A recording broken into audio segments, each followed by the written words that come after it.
नमस्ते, आप सभी का स्वागत है आज के इस कार्यक्रम में। और जैसा कि आप देखेंगे, अभी हमारे साथ जुड़ रहे हैं भाऊ तोरसेकर जी और ओंकार चौधरी जी। नमस्कार। आप सभी से अनुरोध है कि कृपया हमारी चैनल्स को सब्सक्राइब करें, वीडियो को लाइक करें और हमारे धर्मापड़ मर्चेंडाइज स्टोर पर हमारे धर्मापड़ा मर्चेंडाइज स्टोर पर 30% डिस्काउंट चल रहा है विंटर क्लोथिंग्स के लिए, तो वहाँ अवश्य जाएं और देखें। तो आइए चलते हैं भाव के पास सीधे।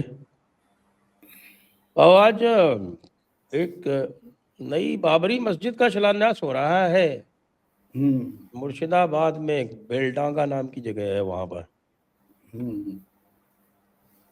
लोग कह रहे हैं कि ममता दीदी ने ही कराया है और अपने आप को दूर दिखाने के लिए उसको पहले निकाल दिया हुमायूं कबीर को, लेकिन फिर उसको कहा कि सब तुम्हारे साथ है, तुम तो करो, चलो आगे चलो। तो ये ममता दीदी की ये कौन सी नई चाल है? नहीं, ममता की चाल है मैं नहीं मानता। जिसका नाम ही हुमायूं है, हुमायूं का बाप तो बाबर था, तो शायद अपने बाप का कोई स्मारक वगैरह बना रहा होगा और उसको ही बाबरी बोलेगा। अब कोई भी इमारत आप ताजमहल आप जाके वहां खड़ा करो या हवा महल जाके और कहीं खड़ा करो, तो वो हवा महल नहीं बनता ना। बाबरी जो थी, तो आप बाबरी नाम से कुछ बनाओ तो उसको बाबरी नहीं बोलते। हमको कोई डिस्टर्ब होने की जरूरत नहीं है। हाँ, ममता को डिस्टर्ब होना जरूरी है, क्योंकि ममता डर गई है वो एसआईआर से। वो खुद को मुस्लिम तुष्टिकरण वाली ना दिखाने की कोशिश कर रही है, तो वो डरा रहा है। मैं मानता हूँ हुमायूं कबीर जो है वो शायद ममता को डरा रहा है। बाकी हमको डरने की कोई जरूरत, और 10 बाबरी खड़ी करो, हमको क्या प्रॉब्लम है। हमको राम जन्मभूमि से मतलब था, हमको बाबरी से मतलब था ही नहीं। ये गलती दुरुस्त करनी थी, हमने दुरुस्त कर लिया, काम खत्म हो गया। अब आप 10 बाबरी खड़ी करो, हमको कोई प्रॉब्लम नहीं है, हमको कोई प्रॉब्लम नहीं। क्योंकि बहुत जल्दी उधर उधर भी बुलडोजर बाबा आ जाएगा, वो गिराते जाएगा, तुम बनाते जाओ, कोई बिगड़ता नहीं। तुम बनाने को बनाना है तो बनाओ ना, हमको क्या तकलीफ है। तो कबीर बनाए या और कोई बनाए, हमको मुझे तो कोई उसमें प्रॉब्लम नहीं लगता। हाँ, प्रॉब्लम ममता को है, क्योंकि एसआईआर से जिस ढंग से वेस्ट बंगाल में भगदड़ मची है, बांग्लादेशी भाग रहे, तो उससे माना जा रहा है कि 1 करोड़ से ज्यादा वोटर लिस्ट से नाम कटेंगे, और जाहिर है कि जो कटेंगे वो भागने वाले हैं उनके कटेंगे, और बटेंगे तो कटेंगे। तो कटेंगे तो बटेंगे, ये भी है ना। ये स्लोगन अब उल्टी हो गई। अब देखो, ये बटेंगे कटेंगे और ओवैसी के साथ बटेंगे। इससे ममता डरी हुई है। सीमांचल में जो कुछ हुआ, इसके 5 में से 4 एमएलए भगाए थे, वहां से ओवैसी ने बिहार के फिर 5 एमएलए चुनकर लाए और एमवाय समीकरण तोड़कर लाए। तो इससे ममता डरी हुई है, और इसमें अगर वोटर लिस्ट से कुछ नाम कटते हैं तो जो बच्चे हैं वो बटेंगे। इससे ममता डरी हुई है, ऐसा मुझे लगता है। तो बाबरी वगैरह नाम की चीज होती है, नाम कुछ भी लगाओ, लेबल कुछ भी लगाओ, उससे कुछ होता नहीं है। मेन चीज तो एसआईआर है ओंकार जी, क्यों? देखिए, बात सही है। और ममता बनर्जी उसके खतरे भी अच्छे तरीके से भांप रही है। अभी 3 दिन पहले जो बात हम कहते आ रहे थे कि ममता बनर्जी एक लाइन क्रॉस नहीं करेगी, और वो लाइन थी जहां 355 या 356 शुरू होता है, उसका विचार शुरू होता है। तो ममता बनर्जी ने 3 दिन पहले कहा है कि हम एसआईआर का इसलिए विरोध नहीं कर रहे हैं क्योंकि अमित शाह चाहते थे कि हम ऐसा करें। और अगर ऐसा हम करते, उनके जाल में अगर हम फंस गए होते, तो फिर 356 यहाँ लगा दिया जाता, राष्ट्रपति शासन लगा दिया जाता। और जो आइडिया है एसआईआर कराने का, उनका कहना है कि ये चुनाव आयोग का मूलतः नहीं है, ये तो अमित शाह के दिमाग की उपज है। तो एसआईआर के जो भी इस समय नतीजे आ रहे हैं, जो भी सूचनाएं मिल रही हैं कि कितने नाम कट गए हैं, कितने काटे जा रहे हैं, कितने अपने घरों पर नहीं मिले हैं, कितने अब दुनिया छोड़ चुके हैं, तो जो फिगर अभी भावुक बता रहे थे, मुझे लगता है कि उतनी भी नहीं तो अगर 60 लाख 70 लाख भी मतदाता कटते हैं, या जितने बिहार में कटे हैं उतने भी अगर कटते हैं, तो भी आप पश्चिम बंगाल में सत्ता बदलते हुए देखेंगे। क्योंकि पिछली बार अंतर ही कितना रहा था दोनों दलों के बीच में, कुल जो वोट मिले थे भारतीय जनता पार्टी को और टीएमसी को, तो उस 28 लिहाज लाख से अंतर था। जी 28 लाख का अंतर था। जी जी। तो इस बार जो है वो डरी हुई इसीलिए हैं। अच्छा, कह रही हैं कि हम एसआईआर का विरोध नहीं कर रहे हैं, और दो तो सड़कों पर मार्च निकाल चुकी, कहीं ना कहीं जनसभाएं कर रही हैं, भाषण भी दे रही हैं, एसआईआर का विरोध भी कर रही हैं। लेकिन उनको पता है कि एसआईआर का विरोध भी कहां तक करना है। अभी शायद 2 दिन पहले मालदा में, मुर्शिदाबाद में, कूच बिहार में वो गई थी, वहां का उन्होंने दौरा किया है। तो कुल मिलाकर कह सकते हैं संजय जी कि ममता बनर्जी पहली बार बुरी तरह डरी हुई हैं। उनको लग रहा है, और उनको क्या, सभी को लग रहा है। देखिए, 15 साल जब आप सत्ता में होते हैं तो एक एंटी इनकम्बेंसी होती है। फिर लोग ये भी तो पूछेंगे कि भाई आपने डिलीवर क्या किया है, इन 3 कार्यकालों में आपकी उपलब्धियां क्या हैं। सिर्फ केंद्र सरकार को गालियां देते रहने से, जैसे अरविंद केजरीवाल का एक तरीका बन गया था कि केंद्र मुझे काम नहीं करने दे रहा है, तो ऐसे तो कहने से काम चलेगा नहीं ना। आपको बताना पड़ेगा कि आपने इन 15 सालों में पश्चिम बंगाल में कौन से आमूल-चूल बदलाव किए हैं, लोगों के जीवन में किस तरह का सुधार किया है। वो अगर देखें तो लगभग शून्य है। उस मोर्चे पर तो ममता बनर्जी ने कुछ खास किया नहीं है। जी। तो फिर दूसरी बात, एक मिनट, जो आपने अभी अभी ओमकार जी बता रहे थे, उसमें एक आपको याद होगा, आप ढूंढ कर निकाल सकते हैं। 2-4 महीने पहले से ये जो एसआर का मामला बिहार में चल रहा था, उस वक्त हमारे जयपुर डायलॉग के ही पॉडकास्ट में एक चर्चा निकली थी कि ममता रोकती है तो क्या करेंगे। तब पहले ये मैंने ही बोला था आपकी चर्चा में, ममता करे, उसके लिए दंगा करे तो 356-54 लग सकता है। ये शायद ममता की दिमाग में आने में देर हो गई, क्योंकि राष्ट्रपति शासन लगेगा, ये सबसे पहले बात हमने जयपुर डायलॉग में बोली है, जी ये मत भूलिए। तो बिल्कुल। ममता आज डरी है, तो जो जिसका जिक्र हमने सबसे पहले 3-4 महीने पहले किया था कि करे, ममता आगे आकर दिखाए, दंगा करे, ये खून बहेगा वगैरह वगैरह बातें करना आसान होता है, लेकिन ये होने वाला था। ये बिल्कुल सही कहा आपने कि अमित शाह के दिमाग की निपज है, तो बिल्कुल था ना, हमने ही जिक्र किया था। अगर आप सीधे तरीके से तो उंगली टेढ़ी करनी पड़ती है, तो करेंगे टेढ़ी, कर लो आप।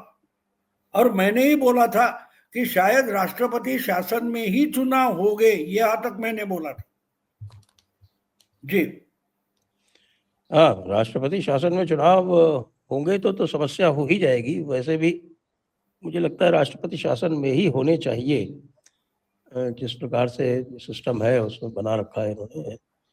अब ये आगे क्या करेंगे, क्योंकि मेरी वो देवदत्त मांझी जी से बात हो रही थी। वो देवदत्त मांझी जी जो बंगाल से आए थे, जयपुर डायलॉग्स में शायद मिले होंगे आपसे।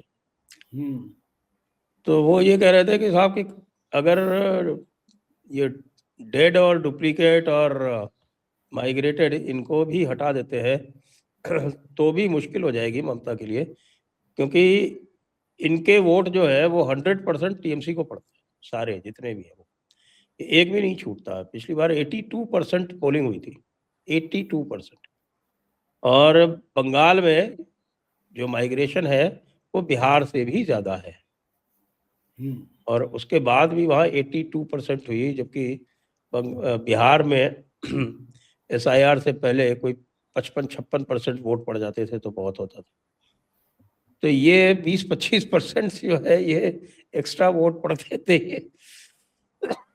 ये सारे टीएमसी को पड़ते थे। अब वो समस्या आने वाली है जी। हाँ बिल्कुल। एक बात समझिए आप कि अगर समझो 20-25% वोट कट जाते हैं तो उसके बावजूद मैं मानता हूं कि परसेंटेज वोट का है उससे भी बढ़ेगा, क्योंकि जो गुस्से में है वो जो डर के मारे वोटिंग वो नहीं जाते वो भी निकल कर आएंगे, और जो हमने बिहार में देखा है वही देखेंगे। शायद 2011 का रिपीट बंगाल में होगा। आपको याद होगा तो बुद्धदेव भट्टाचार्य 2011 का चुनाव अपने चुनाव क्षेत्र में हार गए थे, तो ये भी हो सकता है। क्योंकि एक एक मैंने वो माहौल क्या है करता है ना, कौन पत्रकार है हिंदी, मुझे नाम उसका अभी याद नहीं आ रहा है, वो राजीव उसने रंजन करके है, हाँ राजीव रंजन, हाँ राजीव हाँ रंजन करके हैं। उन्होंने उन्होंने बिल्कुल ममता के घर के पास दो महिलाएं थी, 60 आसपास उम्र की महिला थी, उससे बात की तो बोले नहीं बिल्कुल अच्छा चल रहा है सर, बिल्कुल अच्छा चल रहा है, फॉर्म भरा है कि नहीं, वहाँ तो आपका क्या मत है? उसने बोला बोलेंगे नहीं, ये उसने ऐसा एक्शन करके दिखाया कि हम मगरमच्छ बोलेंगे के नहीं। साथ, मगरमच्छ के साथ है।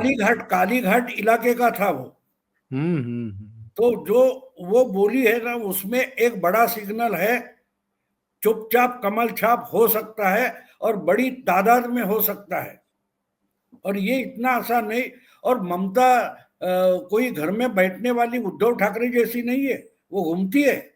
तो उसको लोगों का दिमाग कहाँ चल रहा है, लोगों के मन में क्या चल रहा है, इसका कुछ ना कुछ छुपबुगाट तो ममता के पास भी है, वो डरी नहीं है, खामखा डरी नहीं है। और एक बात है कि उनका जो भतीजा है उसका, उन्होंने कुछ BLA का शिविर वगैरह लिया है, तो उसने कितना सीरियसली SIR लिया है देखो। राहुल गांधी तेजस्वी जैसा नहीं किया है कि भाई कुछ हाइड्रोजन बॉम्ब फेंकेंगे, ये फोकेंगे, वो फेंकेंगे, ऐसा नाटक नहीं किया है। ममता दी सीरियसली ये ले रही है, क्योंकि उसको हार का डर सता रहा है, ये उनकी बॉडी लैंग्वेज से दिखाई देता है। और शायद अपना ये जो कौन है हुमायूं कबीर को एकदम पार्टी से निष्कासित कर देना, ये उसका सबसे बड़ा सबूत है ममता कितनी डरी है। ये मैं मानता हूं सबसे बड़ा सबूत है कि मुझे हिंदू वोट अभी एक भी दूर नहीं जाना चाहिए, जो बच्चे हैं वो साथ रखने, क्योंकि जिन पर भरोसा था उनको तो कटवा दिया है, और जो बच्चे हैं वो वैसी बंटवा देगा, ये डर है, ये डर है। और वो ममता की बॉडी लैंग्वेज में साफ साफ दिखाई देता है। हाँ वो तो है, लेकिन हुमायूं कबीर को अब निकाल तो दिया है, लेकिन सारी सुविधाएं तो उसको दी जा रही हैं, पुलिस भी उसके साथ में है और सारा जो भी फैसिलिटेशन है वो सब किया जा रहा है। तो बीजेपी वाले तो ये कह रहे हैं कि ममता नाटक कर रही है, ऊपर ऊपर दिखा रही है कि निकाल दिया है, और एक्चुअली उसको कह रही है कि तुम करो, जिससे यहाँ पे मुर्शिदाबाद चूंकि मुस्लिम बाहुल एरिया है, कि यहाँ पर पोलराइज होना चाहिए, कंसोलिडेशन होना चाहिए मेरे फेवर में, मुस्लिम वोट जो है वो CPM और कांग्रेस को नहीं जाना चाहिए। जी ओंकार जी। वो बात ठीक है, लेकिन मैंने एक क्या उसको हुमायूं कबीर का एक इंटरव्यू देखा, वो अपनी पार्टी बनाने की घोषणा उसने की है। वो ममता के लिए डेंजरस है। बाबरी बनाए ना बनाए, उसको सुविधा मिले ना मिले वो अलग बात है, लेकिन अगर ये पार्टी बनाता है और उसने कुछ 140 सीटों पर लड़ने की घोषणा की है, उसमें अगर 100 से लेकर 2-5 हजार वोट भी वो काट लेता है तो और वोट बटेंगे, क्योंकि इस बार एक बार मैं मानता हूं कि ओवैसी बड़ी सीरियसली बंगाल का चुनाव लड़ेगा। वो बड़े जोश में आया है। सीमांचल के जो रिजल्ट है उसके बाद ओवैसी जोश में है, और अगर वो कुछ काट रहा है और इसमें और ये काट रहा है और फिर चुनाव आयोग काट रहा है, तो कितने कटेंगे और कितने बटेंगे ये आप जरा सोच लो। तो जी ममता को सिर्फ गुंडागर्दी पर उतरना पड़ेगा, गुंडागर्दी पर उतरना पड़ेगा। और मैं मानता हूं शायद 7 राउंड नहीं, 9 या 10 राउंड में भी बंगाल का चुनाव हो सकता है, अगर सेंसिटिव सिचुएशन खड़ी कर दी गई तो। ओंकार जी, आपका क्या? देखिए, जो प्रश्न आपने पूछा था कि ये मुर्शिदाबाद, मालदा, कूच बिहार, ये जितने 24 परगना वगैरह जहाँ पर मुस्लिम आबादी ज़्यादा है और निर्णायक भी है, तो वहाँ पर कंसोलिडेशन करना, ताकि कांग्रेस को और वामपंथियों को ये इसका वोट ना चला जाए मुस्लिमों का। संजय जी, मुझे लगता नहीं कि ममता बनर्जी के दिमाग में कुछ इस तरह की बातें होंगी, क्योंकि उनको तो आश्वस्त होना चाहिए। पिछले विधानसभा चुनाव में भी और 2024 के लोकसभा चुनाव में भी जो वोटिंग का ट्रेंड रहा है पश्चिम बंगाल का, वो तो उनको आश्वस्त करने वाला होना चाहिए। मुस्लिम जो हैं वो पिछली बार आप देखिए ना, याद करिए, फुरफुरा शरीफ से लेकर के और कई अलग अलग फिरके थे, खुद असदुद्दीन ओवैसी भी थे। कोशिश तो पिछली बार भी की थी इन लोगों ने, लेकिन जब मुसलमान ये देखता है कि मुकाबला भारतीय जनता पार्टी और टीएमसी के बीच में है, तो फिर आप देखिए क्या हुआ था पिछले विधानसभा चुनाव में। कांग्रेस पार्टी 44 से 0 सीट पर आ गई थी। बाद में एक उपचुनाव हुआ था तो एक सीट उसने जीत ली थी, और वामपंथियों की भी शायद 22 या 24 सीटें थी पिछली विधानसभा में, वो भी 0 पर आ गई थी। तो अगर उनको मुस्लिम वोट मिलता या दूसरे वोट मिलते तो इतनी बुरी हालत नहीं होती कि आप 0 पर आ जाएं। ममता बनर्जी की सीटें बढ़ी क्योंकि मुस्लिमों ने रणनीतिक तौर पर सोच समझ करके उन्हीं को पूरी तरीके से वोटिंग की। हो सकता है ममता बनर्जी के दिमाग में ये बात हो, जो बात आप कह रहे हैं कि भाई चलो इसको पार्टी से भी निकाल दो, एक मैसेज दो हिंदुओं को, ताकि हिंदू नाराज ना हो सीधे टीएमसी से।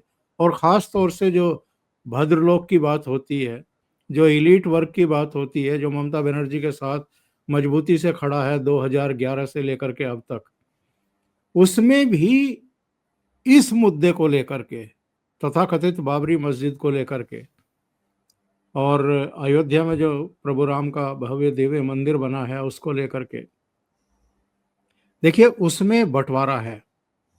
एक वर्ग है उसमें से जो ममता बनर्जी के साथ ठुक करके है, पूरी तरीके से आंख बंद करके है, लेकिन एक वर्ग ऐसा भी है जो अब इन चीजों को लेकर के सोचने समझने लगा है।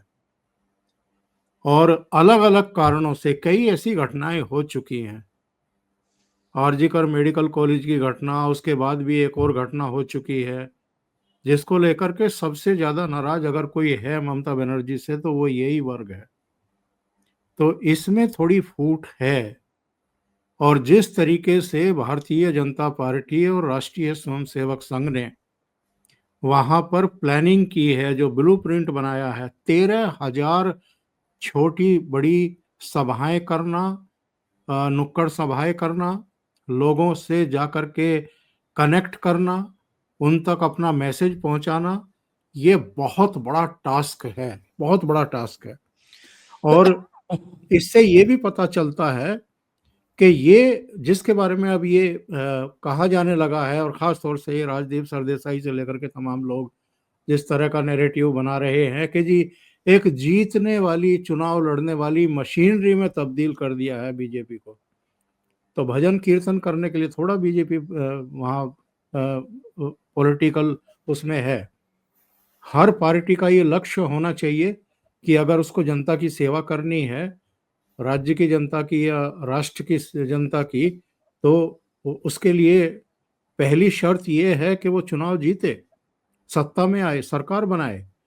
तो ये बीजेपी के लिए तो आप इसलिए इस तरह की तंज भरी भाषा का इस्तेमाल करते हैं, शब्दों का इस्तेमाल करते हैं, क्योंकि आप पूर्वाग्रह से ग्रस्त हैं।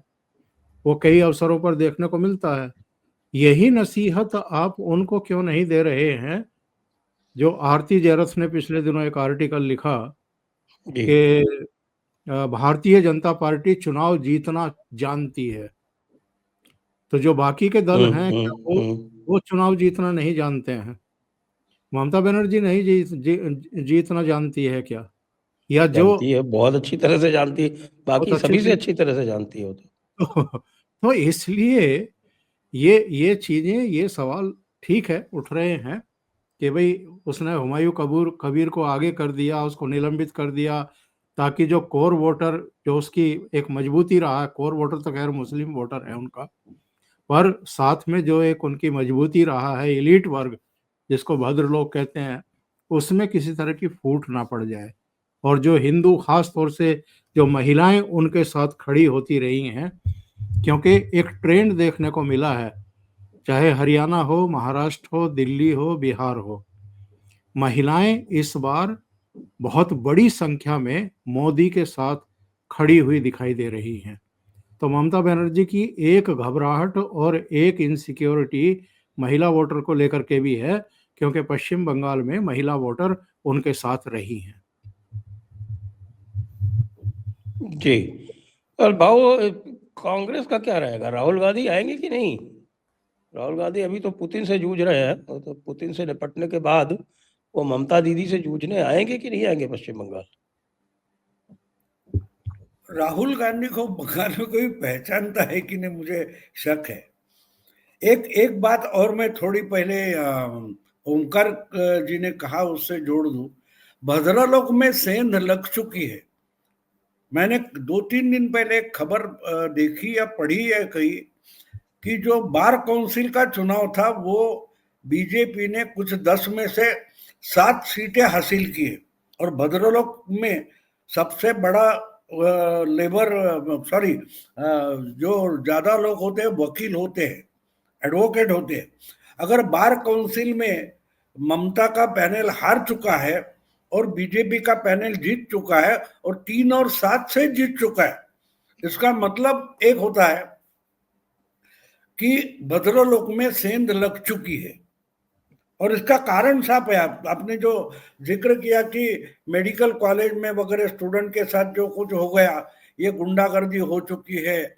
और तीसरी बात, महिला, अगर बिहार की महिला को बीजेपी की सरकार है इसलिए छोटा मोटा काम करने के लिए, धंधा करने के लिए 10,000 की सब्सिडी मिल सकती है, तो हमको भी मिल सकती है अगर बीजेपी आएगी। तो ये लालच भी है। तो ये सारे मुद्दे हम साथ में लेते हैं तो एक बात हो जाती है कि ममता का जो कोर बेस है वो हिल चुका है। अब दूसरी बात आपने जो कही राहुल गांधी की, तो राहुल गांधी का कोई एग्जिस्टेंस है ही नहीं बंगाल में। जो है वो तो खुद ही ममता के खिलाफ है। जो अधीर रंजन चौधरी है, जो राहुल के पहले के लोकसभा में कांग्रेस के गुट नेता थे, तो मैंने तो उस पर एक वीडियो भी मराठी में बनाया था कि भाई अगला प्राइम मिनिस्टर कौन होगा 2029 के बाद ये चर्चा मत करो, 2029 के बाद कांग्रेस का लोकसभा में नेता कौन होगा वो ढूंढो। क्योंकि हर चुनाव में, आने वाले चुनाव में लोकसभा का गुट नेता कांग्रेस का हार जाता है। तो मेरी एक अंदाज है कि अगला चुनाव राहुल गांधी शायद वायनाड, अमेठी, रायबरेली सब जगह से हार जाएंगे। तो कहने का मतलब यह है कि राहुल की कोई अगर बेस है नहीं बंगाल में, तो राहुल गांधी वहां जाकर क्या करेंगे? और ममता तो इनको अपने दरवाजे पर खड़ा नहीं करती, यानी इनविटेशन भी नहीं देती, आएंगे तो चाय भी नहीं पिलाएंगी। तो राहुल गांधी वहां जाकर करेंगे तो क्या करेंगे? हाँ, जो कुछ है कांग्रेस को वो रिवाइव करने की कोशिश करेंगे तो उससे बीजेपी का ज्यादा फायदा होगा। वो पुतिन के पीछे अभी पड़े क्योंकि अभी चुनाव का टाइम है, चुनाव का टाइम नहीं है, तो पुतिन के साथ खाना खाने के लिए लोग भाग रहे थे, लेकिन मोदी ने इनको बुलाया नहीं, उस पर चर्चा जोरों शोरों से। अब मैंने उसमें वीडियो बनाया कि पुतिन कोई खिलौना तो है नहीं, झुंझुना तो है नहीं। हाँ, आपके लिए खिलौना चाहिए तो पुतिन तो खिलौना है नहीं। और आपको एक मैंने उसमें कहानी बताई, यहां भी बता देता हूं। क्या होता है, घर में अगर बच्ची होती है, लड़की होती है, समझ आती है, उम्र बढ़ जाती है, उसकी शादी की चिंता माँ बाप को होती है, और अगर मंदबुद्धि हो तो प्रॉब्लम हो जाता है। तो एक घर में ऐसी लड़की थी और इन्होंने तय किया था कि भाई लड़के वाले देखने को आएंगे तो उसके सामने इसको कुछ करने नहीं देना है। तो तय किया जाता है कि बातें करेंगे, सब कुछ करेंगे, और बच्ची जो है, लड़की जो है, वो चाय और बिस्कुट का ट्रे लाकर रखेंगी और सबके पैर छुएगी और चुपचाप बैठ जाएगी, उसको बोलने तक नहीं देना है। तो सब कुछ बातें हो जाती है, लड़के वाले बोलते हैं हाँ घराना अच्छा है, परिवार अच्छा है, ये है वो है, तो अच्छा चलो अभी लड़की तो बोलते बेबी चाय लेके आ जाओ, तो बच्ची चाय का ट्रे लेकर आ जाती है। अब तय क्या हुआ था कि भाई बेटी को, लड़की को बोलने नहीं देना है। फिर भी जब लड़की चाय का ट्रे लेकर आती है तो बाप ही पूछता है बेबी, बच्ची तेरे को चाय के साथ बिस्कुट लाने को कहा था ना? तो बोलती है हाँ, लेकिन वो कप में चाय में डुबा कर ही बिस्कुट खाएंगे, इसलिए मैंने डालकर ही लाए। अब आगे क्या हुआ ये मुझे बताने की जरूरत नहीं है। हाँ, तो अगर ऐसा कोई आपके घर में है तो आप उसको छुपाते हो, मेहमानों के सामने उसको लाते नहीं हो। तो राहुल गांधी को अगर पुतिन के सामने नहीं लाया गया तो इसका कारण आप समझ लो। ये कहानी मैंने अपने वीडियो में बताई थी, आपको भी सुनाइए। तो राहुल गांधी वहां आकर क्या करेगा, इसकी चिंता थी ना, भारत सरकार को चिंता थी, मोदी को चिंता थी, मतलब भारत सरकार को चिंता थी।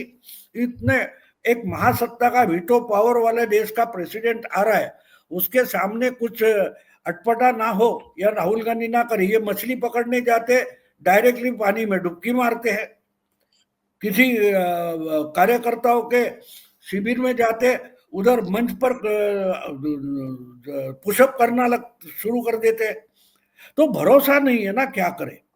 तो इसलिए उनको खाने से कोई मतलब नहीं था, पुतिन के साथ खाना कोई बड़ी बात नहीं, और 10 लोगों को बुलाया था, इनको बुलाने से कोई बिगड़ने वाला नहीं था। तो राहुल गांधी के बारे में आप ये किस वक्त कहा, मैंने एक बार जब अभिनंदन वर्धमान की बात थी तब उसको 24 घंटे में वापस भेजा था। तब मैंने मजाक में ये कहा था कि मोदी ने इमरान खान को फोन कर दिया कि भैया इसको 24 घंटे में वापस भेज दे, नहीं तो मैं राहुल गांधी को वहां भेजूंगा। तो इमरान इतना डर गया कि इमरान ने बाजवा को कहा भैया उसको भेज दो। तो बोला क्यों? तो बोला वरना उसने राहुल गांधी को भेजने की धमकी दी है, और राहुल गांधी अनगाइडेड मिसाइल है, पता नहीं कहाँ टूटेगा कहाँ फटेगा। तो चुपचाप बाजवा ने अटारी बॉर्डर पर अभिनंदन वर्धमान को भेज दिया था। तो कहने का मतलब यह है कि राहुल गांधी को अगर साथ नहीं लाया या बुलाया तो उसका कारण ये है। अगर ये ममता की मदद के लिए या मोदी के खिलाफ भी जाएगा तो बंगाल में मोदी के लिए या बीजेपी के लिए फायदेमंद साबित होगा।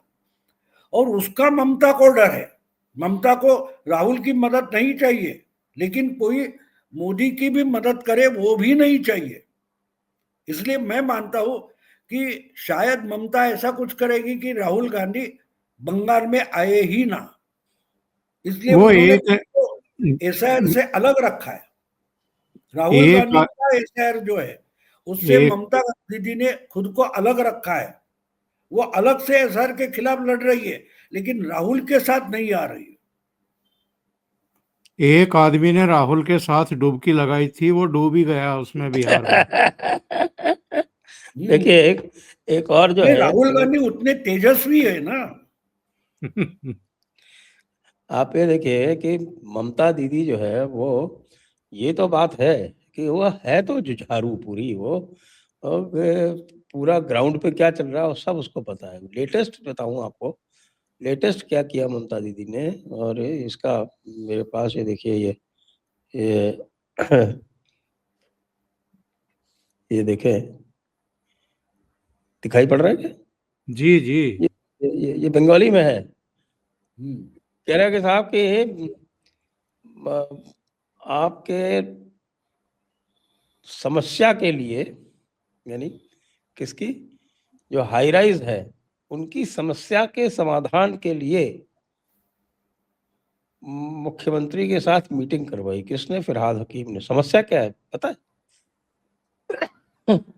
समस्या यह है कि साहब की लोगों को इकट्ठा किया गया, जो रेजिडेंट वेलफेयर एसोसिएशन है, RWA वाले, और RWA वाले मुख्यमंत्री के पास शिकायत लेके गए कि साहब देखिए हमारे यहाँ पोलिंग बूथ बनाए जा रहे हैं और ये ना बनाए जाए। तो मुख्यमंत्री ने उनको आश्वासन दिया कि साहब कि नहीं, हम बिल्कुल पक्का ये इंश्योर करेंगे कि आपकी सहमति के बिना पोलिंग बूथ नहीं बनाए जाए। अब ये कभी सुना है कि साहब की पोलिंग बूथ ना बनाए जाए? लोग पोलिंग बूथ बनाने की तो डिमांड करते हैं, यहाँ ना बनाने की डिमांड हो रही है। यानी ये भी कैसे मैनेज कराई जा रही है ममता दीदी द्वारा, वो देखिए। नहीं वो करे, उससे देखिए एक बात होती है, वो ममता दीदी अलग अलग ट्रिक चलाएगी। उसको भी मालूम है कि सेंट्रल गवर्नमेंट भी अगर चुनाव आयोग को कुछ आदेश नहीं दे सकती, ना कि कोर्ट दे सकती है, तो ये छोटी मोटी बातें वो करती रहेगी, उससे निकलने वाला कुछ नहीं है। वो दिखाना चाहती है कि चुनाव आयोग को नीचा दिखाना चाहती है। अगर आप उधर जाओगे, अब जो पोलिंग का जो आप बोल रहे हैं, पोलिंग नहीं है वो, BLO के लिए ऑफिस बना, छोटा जो टेबल डालकर बैठते हैं ना, बूथ, उसके लिए। तो हमारे यहाँ मत बनाओ, हमारे यहाँ मत बनाओ मतलब TMC के कार्यकर्ता जाकर अपने अपने फॉर्म लेकर भरकर आ जाए, आप आराम से बैठो, चाय पियो, दार्जिलिंग की चाय लेकर देते, असम की चाहिए तो देते, लेकिन फॉर्म हम मत भरकर लाएंगे, ये बनाने के लिए कर रही है। लेकिन एक बात और भी है, एक बात आप साइकोलॉजिकली भी समझ लो कि पिछले अगर 20 साल से ममता दीदी वहां 15 साल से सरकार बनाए बैठी है, तो जिसकी तकलीफ आपको दूर बैठे हो रही है, तो बंगाल के सरकारी कर्मचारी जो है वही तो चुनाव आयोग के लिए काम कर रहे हैं, इनको भी कितनी तकलीफ ममता दीदी के गुंडों से हो रही है वो आप समझ लो। फिर वो पुलिस थाने के पुलिस कर्मचारी हो सकते हैं या किसी सरकारी दफ्तर के कर्मचारी हो सकते हैं, वो भी इनसे छुटकारा पाना चाहते होंगे। तो इतना आसान तो है नहीं ममता के लिए, जितना हम समझते, इतना आसान नहीं है। क्योंकि हमें एक बात भी देखनी चाहिए, जो सब हम डेटा देखते हैं, लेकिन ह्यूमन साइकोलॉजी सबसे इंपॉर्टेंट होती है जब बटन दबाया जाता है EVM का। तो उसमें जो कर्मचारी है वो भी सोचते होंगे कि इनसे छुटकारा चाहिए, भले हमारे लिए योगी जैसा आएगा तो हमारा दबदबा चालू हो जाएगा। ये बात समझ लो आप, योगी ये बड़ा फैक्टर है। क्योंकि अगर अभी अभी देखो सम्राट चौधरी हो गया तो बिहार में बुलडोजर चलना शुरू हो गया। और बुलडोजर का मतलब क्या होता है, उस इलाके का जो DM होता है, उस इलाके का जो कलेक्टर होता है, जो कोई होता है, उसका दबदबा बढ़ता है। तो क्या बंगाल के जो सरकारी अधिकारी कर्मचारी है वो अपने गले में पट्टा डालकर ममता का कुत्ता होना पसंद करते होंगे? नहीं, उनको भी छुटकारा चाहिए। मैं मानता हूं कि 100% नहीं होंगे, लेकिन 20, 25, 50% हो सकते हैं। अगर हो है तो वो और क्या करेंगे ये सोचो आप। तो ये हमको अब आपने जो दिखाया, तो हमें दिखाया वो जा रहा है, लेकिन उसकी दूसरी साइड भी है। और अगर दूसरी साइड हम समझे तो ममता डरी क्यों है उसका पता चलता है। तो आपको याद होगा केजरीवाल क्या बोल रहा था, मोदी जी आप हमको इस जन्म में तो नहीं हरा सकते, आपको दूसरा जन्म लेना पड़ेगा। अब कहाँ नरक में जाकर पड़े हैं और दूसरी जन्म की प्रतीक्षा कर रहे हैं, ये मुझे कहने की जरूरत नहीं है। तो ममता उसी लेवल पर है, लेकिन ममता की एक बात मुझे पसंद है, ममता दूसरे को सबक मिले तो उससे भी सीखना चाहती है। जो केजरीवाल की हालत हो गई है, जो हमारे उद्धव की हालत जो हो गई है, ममता उससे भी सीखती है, उसका क्रेडिट ममता को देना पड़ेगा। तो ममता चुपचाप नहीं डरी है, जो हर चीज पर झगड़ा करती थी, ये चुनाव आयोग के एसआईआर पर बैकफुट पर क्यों गई है, ये सोचो तो पता चलेगा आपको कि ममता को कुछ ना कुछ तो खबरें मिल रही है कि ये चुनाव पिछले 3 चुनाव जितना आसान नहीं है, ये ममता समझ गई है। और जिस संख्या में बांग्लादेश की बॉर्डर से यानी जमावड़े जा रहे, भाग रहे, लाइन लगाकर कतार में खड़े, हमको वापस जाना है, तो उनके दिमाग में अगर डर पैदा हो गया है, तो जो डर पैदा हो गया है सिर्फ एसआईआर से, वो वोटिंग बूथ पर आएंगे क्या? सोचो आप, वोटिंग बूथ पर आ जाएंगे? बिल्कुल नहीं आएंगे।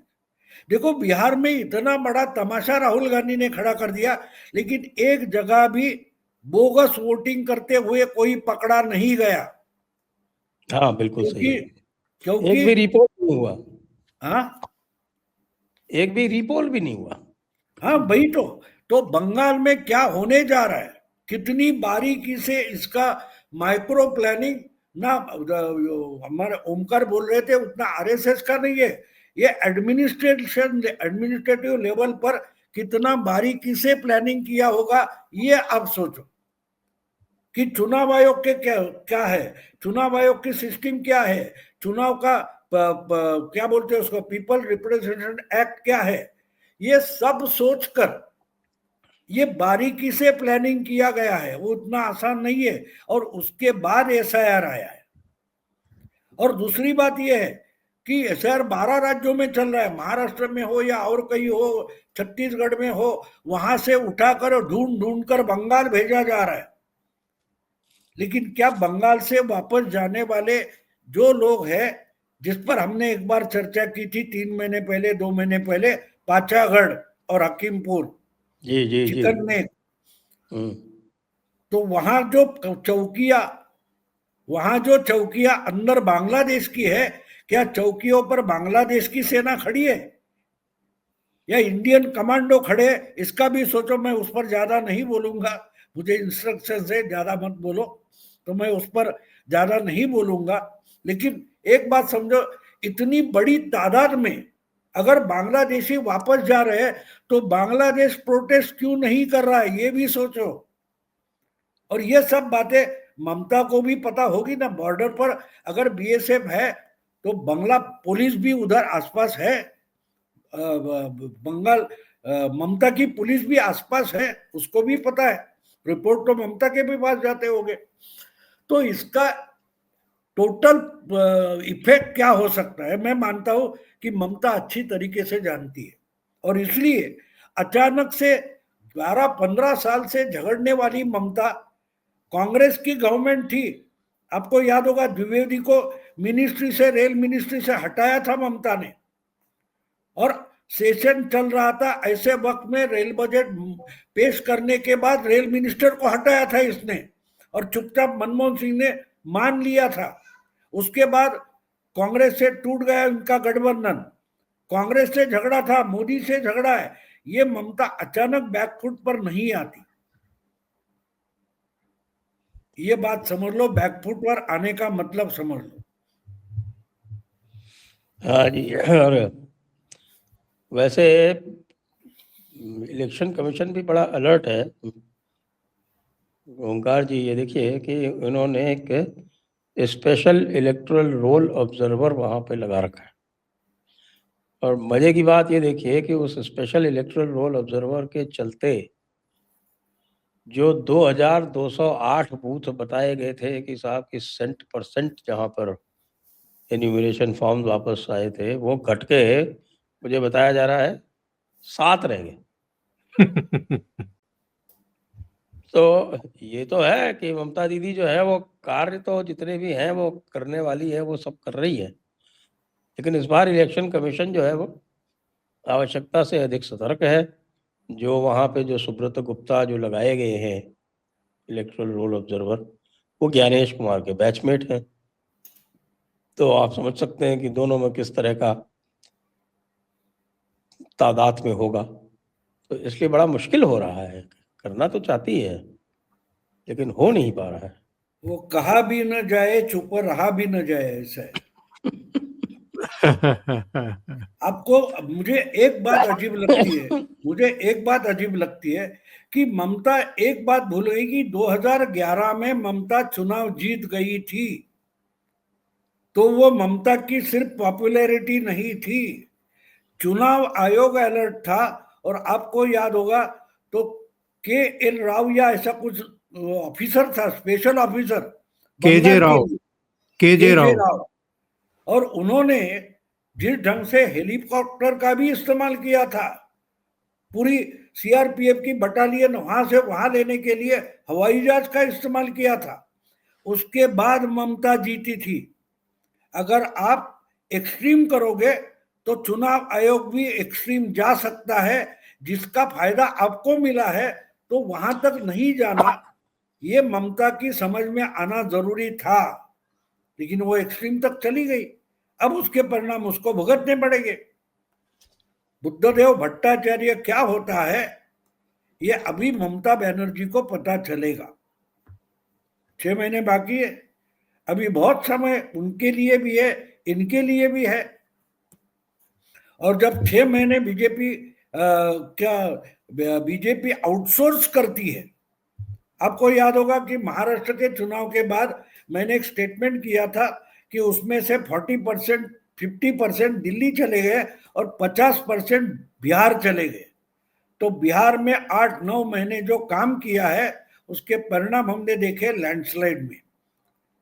तो अगर 8-6 महीने बंगाल में लगे हुए हैं तो उसका परिणाम तो हमको मिलने वाला है, मिलने वाला है।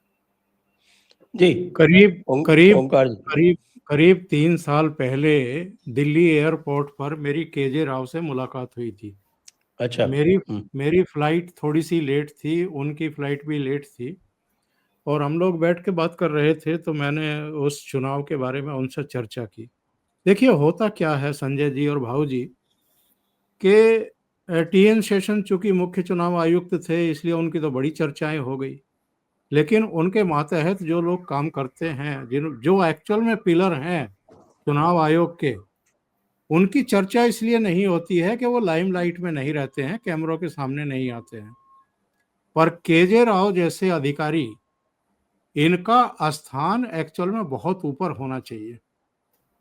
इतने डाउन टू अर्थ आदमी और इतने सख्त, बिहार में भी भाव उन्होंने बड़ी अहम भूमिका निभाई थी और बाद में कलकत्ता, पश्चिम बंगाल में उन्होंने बहुत अहम भूमिका निभाई थी। तो चुनाव आयोग को आप गाली निकालें, ये जो राहुल गांधी आजकल कर रहे हैं ना कि आप रिटायर भी हो जाओगे तो हम आपके कॉलर पकड़ करके खींच करके लाएंगे और पूरा देश जो है वो आपको जेल में देखेगा, इस तरह की जो बदजुबानी है या बिना मतलब की जो नासमझी है, और हर संवैधानिक संस्था को आप एक तरीके से डी लेजिटिमेट कर रहे हैं और बदनाम कर रहे हैं विदेशों में, जिनकी साख पूरी दुनिया में है रही है अभी तक भारतीय चुनाव आयोग की। ये कोई मामूली बात है? 140 करोड़ की जनसंख्या और करीब करीब 97 करोड़ के आसपास मतदाता, अब तो बढ़ गए होंगे। इतना बड़ा चुनावों का आयोजन लोकसभा का एक साथ 2-3-4 चरणों में, और राज्यों में, ऐसे ऐसे राज्यों में जहां माओवादी, जहां नक्सलवादी, जहां आतंकवादी कई तरह की समस्याओं से ग्रस्त रहे। और इसी बिहार में हम भूल गए क्या, जब तरह तरह की सेनाएं वहां पर बनी हुई थी और किस तरह से लूट होती थी बूथों पर मतपेटियों की, उनको किस तरीके से तालाब में जाकर के फेंक दिया जाता था, जला दिया जाता था। किस तरह जम्मू कश्मीर में चुनाव जीते जाते थे और कितने परसेंट टर्नआउट होता था, वो सारी चीजें और बड़ी आसानी से आप चुनाव आयोग को की आलोचना कर देते हैं। मैं तो कह रहा था अपने प्रोग्राम में एक में कि भाई आप 2004 में इस देश में पहली बार ईवीएम से वोटिंग हुई थी सारे देश में एक साथ। 2004 में जीता कौन था? सरकार किसकी बनी थी? फिर 2014 की ये बात करते हैं, उसके बाद की बात करते हैं, मैच फिक्सिंग की बात करते हैं। अरे 2014 में जब नरेंद्र मोदी आए और 1984 के बाद जब किसी पॉलिटिकल पार्टी को एब्सोल्यूट मेजोरिटी मिली इंडिपेंडेंटली 282 सीटें, उस समय तीनों चुनाव आयुक्त, मुख्य चुनाव आयुक्त भी और चुनाव आयुक्त भी किसके लगाए हुए थे भाई? प्रधानमंत्री कौन था 2014 में? और आप 2004-2009 में उन्हीं भाई मुझे आयुक्त का तो पता नहीं, लेकिन जो भी 543 में से एक ऑब्जर्वर मैं जरूर था। किस राज्य में थे आप उस समय? मैं पंजाब में था। अच्छा अच्छा। तो मेरा कहना ये है, मेरा हेडक्वार्टर मोहाली था। अच्छा अच्छा, मोहाली। चूंकि मैं चंडीगढ़ रहा तो इसलिए मैं पंजाब से परिचित भी हूँ। तो मेरा कहना ये है कि भाई 2004-2009 में आप उन्हीं ईवीएम से जीते, उन्हीं ईवीएम से जो मत पड़े, उन्हीं की वजह से मनमोहन सिंह की दोबारा सरकार बनी। और भारतीय जनता पार्टी जो 2004 में 138 सीटों पर खड़ी थी, वो घट करके 116 सीटों पर आ गई। तब आपको ईवीएम से परेशानी नहीं थी। ममता बनर्जी चीफ मिनिस्टर बनती हैं, आपको ईवीएम से परेशानी नहीं है। हिमाचल में, कर्नाटक में, तेलंगाना में आपकी सरकार बनती है, आपको परेशानी नहीं होती। मध्य प्रदेश, छत्तीसगढ़, राजस्थान में आप 2018 में जीतते हैं, तब आपको परेशानी नहीं होती। जहां आप मुंह की खाते हैं, जहां पब्लिक आपको नकार देती है, लताड़ देती है, वहां मैच फिक्सिंग भी हो दिखाई देता है। आप चुनाव आयोग के कर्मचारियों को धमकाना भी शुरू कर देते हैं कि रिटायरमेंट के बाद भी घसीट के लाएंगे और आपको सबक सिखा देंगे। तो भाई अब ये सोशल मीडिया का जमाना है, लोग इतने नासमझ रह नहीं गए हैं। कौन कहाँ उड़ रहा है, कौन क्या कर रहा है, उनको अक्ल भी है और समय आने पर वो सबक सिखाने का मादा भी रखते हैं। जी, तो भाव अभी तो बंगाल में तो आरएसएस एक्टिव है ही। समाचार तो मुझे ये भी मिला कि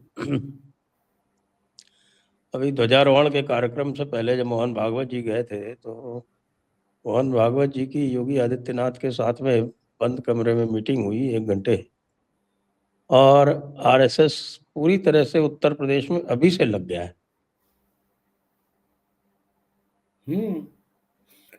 नहीं, ये 240 के बाद आरएसएस ने ये पूरा मैटर सीरियसली लिया है और राजनीति का ढांचा बदलना जरूरी है। चुनाव जीतना आरएसएस के लिए इंपॉर्टेंट नहीं है। जितनी जानकारी मुझे, वो जो चल पड़ा है कि जो आउटडेटेड पॉलिटिकल पार्टियां हुई है, क्षेत्रीय पार्टियां होगी या विचारधारा की आउटडेटेड पार्टियां, वो खत्म होनी चाहिए। इसी ढंग से आरएसएस काम कर रही। सिर्फ बीजेपी को जिताना या बीजेपी के मित्र दल को जिताना यहाँ तक नहीं है। उससे बहुत आगे चलकर अगले 30-35 साल की राजनीति कैसी हो, उस पर बड़ा चिंतन हुआ है। और ऐसी पार्टियों को पूरा लिक्विडेट करना, तो विचारधारा से मिलती जुलती हो ना हो, लेकिन जो सीरियस पॉलिटिकल पार्टी है, जो देश के लिए सीरियसली सोचती है, वो पार्टियां बचनी चाहिए। बाकी की पार्टियां वाइप आउट होनी चाहिए।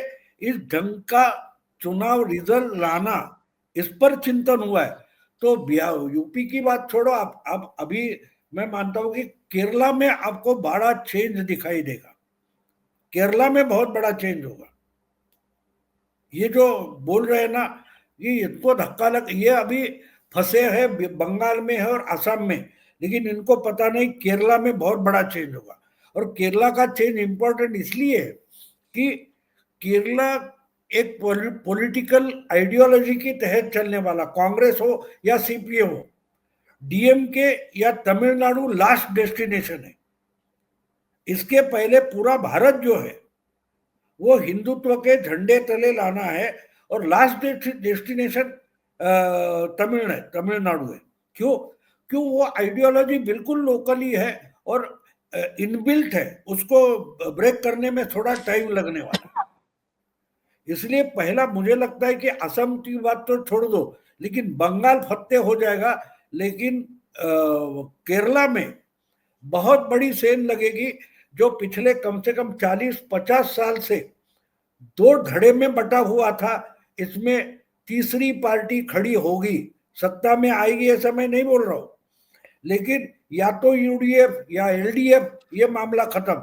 अब बीजेपी और उसके मित्र दल जो भी कुछ छोटे मोटे हो गए, वो मिलकर एक तीसरा बड़ा हो जाएगा, और अगर तीसरा बड़ा होता है तो शायद वो दूसरे नंबर पे भी हो सकता है। यानी बीजेपी 2 नंबर पर आएगी, 1 नंबर पर आएगी मैं बोल रहा हूं, लेकिन बीजेपी 2 नंबर पर आएगी, जो हमने पिछले 10 साल में बंगाल में देखा है। देखते देखते 3 सीटें थी और सीपीएम या लेफ्ट फ्रंट और कांग्रेस 2 या 3 नंबर पर थे, वो घूमकर कहाँ गए पता नहीं, और बीजेपी 2 नंबर बन गई।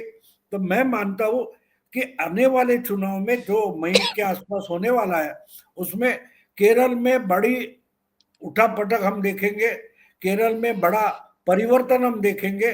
2 नंबर बदल जाएगा, बीजेपी 2 नंबर बनेगी, ये मैं छाती ठोक कर बोल सकता हूं आज। तो बंगाल की तो बात छोड़ो, बंगाल में शायद बहुत बड़ी, मैं आज से ही बोल रहा हूं कि 150 तक बीजेपी जाएगी। ये मैं पिछले 1-1.5 महीने से बिहार के आसपास, बिहार के चुनाव आने के बाद मैंने तो आंकड़ा बनाया है कि बंगाल में बीजेपी कम से कम 150 तक जाने वाली है। नहीं, बड़ी बात होगी फिर तो। महाराष्ट्र में क्या हो रहा है बीएमसी के चुनाव में? नहीं, वो तो बीजेपी जीत जाएगी, यानी बीजेपी जीत चुकी है। लेकिन झगड़ा बहुत हो रहा है ना कांग्रेस, नहीं, कांग्रेस बचेगी कि नहीं, ये चर्चा का बात। ठाकरे बंधु इकट्ठा होकर अपनी साख बचाने की कोशिश में, देखो 1985 में जब शिवसेना ने पहली बार मेजॉरिटी और बीजेपी पर कब्जा किया था, उसके बाद तो उनका जो माउथ पीस था मार्मिक, उसका मैं संपादक बना 4 साल के लिए, मैं मार्मिक का संपादक था। तो शिवसेना जो महाराष्ट्र में फैली, वो मुंबई के कारण फैली है, और उसी 4 साल में मैं उधर का माउथ पीस का संपादक था। सामना उस वक्त नहीं था, शुरू भी नहीं हुआ था सामना। तो महाराष्ट्र में शिवसेना कैसे फैलती गई ये मैंने देखा है। उद्धव ठाकरे ने पिछले 5-6 साल में अगर एक काम किया है, तो जहां उनकी रूट से मुंबई थे, उन पर इतना इग्नोर किया है कि मुंबई से शिवसेना, मुंबई ठाणे से मानो शिवसेना उखड़ गई है। वो आज उद्धव ठाकरे जो कोशिश कर रहे हैं कि अपनी जड़ें फिर से मुंबई और ठाणे में जमाने की कोशिश कर रहे हैं। अब ये कुछ 288 छोटे छोटे नगर पालिका, नगर पंचायत के चुनाव थे, उन्होंने साफ इग्नोर किए। मुंबई मतलब महाराष्ट्र, इस ढंग से उद्धव और राज ठाकरे काम कर रहे हैं, क्योंकि उनको फिर से अपनी जड़ें मुंबई में, ठाणे में जमानी है। तो इसका मतलब साफ है कि ऑलरेडी बीजेपी जीत गई है, ये इन्होंने मान लिया है। और कांग्रेस भी कम से कम अपना कुछ रहे, 10-15 आए तो भी बहुत है। इतनी बुरी हालत है इनकी। तो चलिए आज की चर्चा को अब यहीं पर विराम देते हैं। सभी दर्शकों को बहुत बहुत धन्यवाद, भाऊ को और ओंकार जी को भी बहुत बहुत धन्यवाद। जय हिंद, जय भारत, वंदे मातरम। वंदे मातरम।